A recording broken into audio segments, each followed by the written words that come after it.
تم کیا مار دیں گے؟ مار دیں گے، مار دیں گے۔ تو مارنا چاہے مار لے، میرا وقت نہیں ہے تو نہیں مروں گا، وقت ہے تو برابر مروں گا۔ اور میں ان شیطانی طاقتوں سے کہہ رہا ہوں جو بولے مار دیں گے، ایک بات یاد رکھو، میں کوئی مرغی کا بچہ نہیں ہوں۔ ایک بات یاد رکھو، مرغی کا بچہ نہیں ہوں۔ بات کے حالات تم جانو، پھر میں اتنا آسانی سے جانے والا نہیں ہوں، پیٹھ نہیں دکھاؤں گا انشاءاللہ تعالی۔ تم کیا، تمہارے باپ بھی آ جائیں گے تو سامنے ٹھہروں گا میں انشاءاللہ تعالی۔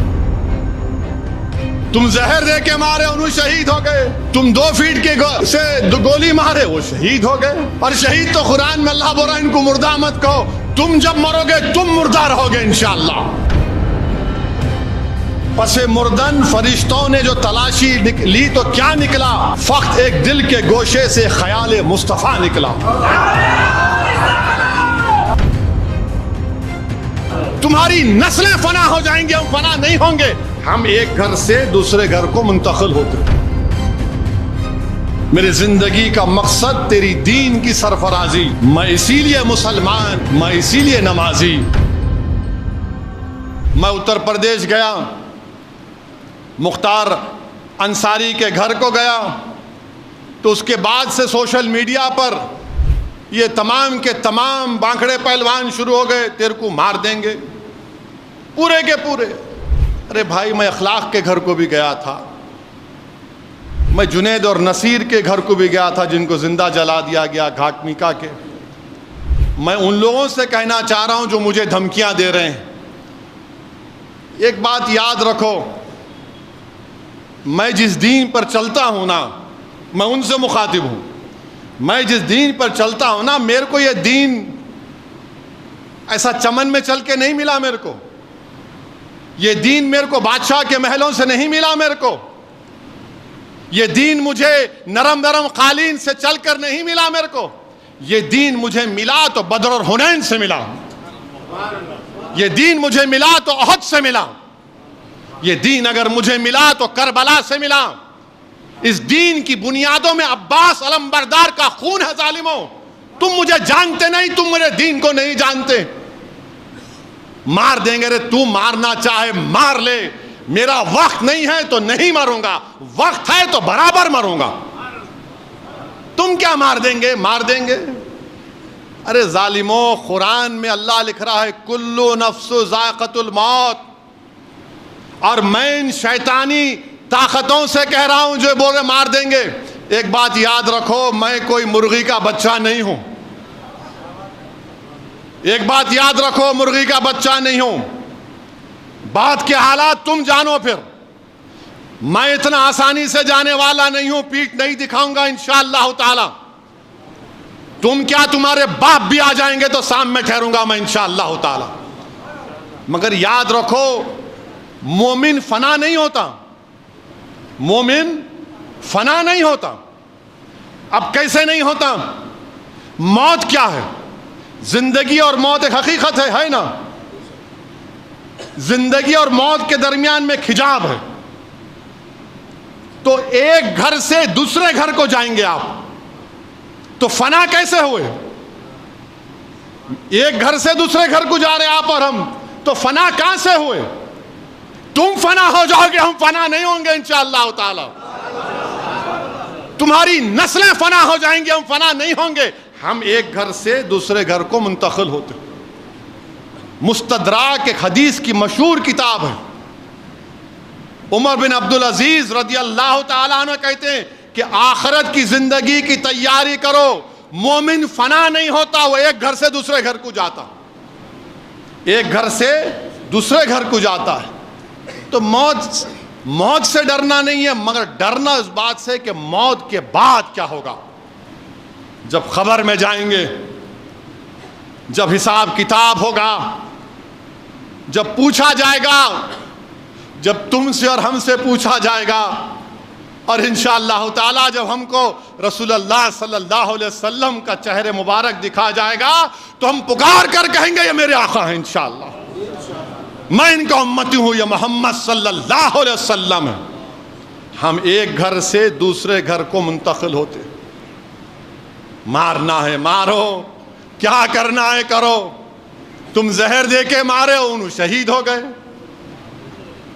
تم زہر دے کے مارے انہوں شہید ہو گئے، تم 2 فیٹ کے سے گولی مارے وہ شہید ہو گئے۔ اور شہید تو قرآن میں اللہ بول رہا ہے ان کو مردہ مت کہو، تم جب مرو گے تم مردہ رہو گے انشاءاللہ، تم جب مرو گے تم مردہ ہوگے، میں مردہ نہیں رہوں گا، میں مومن ہوں، گھر تبدیل کروں گا۔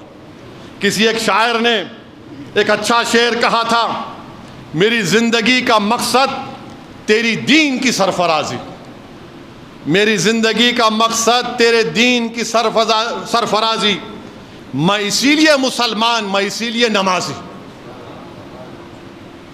میری زندگی کا مقصد تیری دین کی سرفرازی، میں اسی لیے مسلمان، میں اسی لیے نمازی۔ کسی ایک عاشق رسول نے بڑا اچھا کہا موت خبر کے بارے میں، کفن کے بارے میں، اب میں ان ظالموں سے کہہ رہا ہوں کہ پس مردن فرشتوں نے جو تلاشی لی تو بھلا کیا نکلا، پس مردن فرشتوں نے جو تلاشی لی تو کیا نکلا، فقط ایک دل کے گوشے سے خیال مصطفیٰ نکلا۔ پس مردن فرشتوں نے جو تلاشی لی تو بھلا کیا نکلا، فقط ایک دل کے گوشے سے خیال مصطفیٰ نکلا۔ یہی ہوگا میرے سے بھی انشاءاللہ، ہم تمام سے ہی ہوگا انشاءاللہ تعالیٰ۔ پس مردن فرشتوں نے تلاشی لی تو کیا نکلا، فقط ایک دل کے حصے سے خیال مصطفیٰ نکلا۔ میرے بھائی یہ ہماری پہچان ہے، اور یہ ظالم جانتے نہیں، یہ مردہ لوگ ہیں، یہ جانتے نہیں۔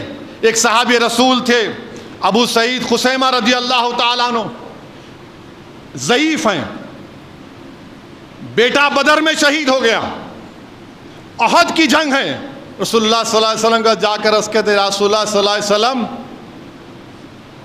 آپ میرے لیے دعا کریے۔ اللہ کے رسول صلی اللہ علیہ وسلم پوچھتے ہیں کیا دعا کرنا چاہیے؟ تو بولے رسول اللہ صلی اللہ علیہ وسلم دعا کریے کہ میں احد کے جہاد میں شریک ہو سکوں اور مجھے اللہ شہادت دے دے۔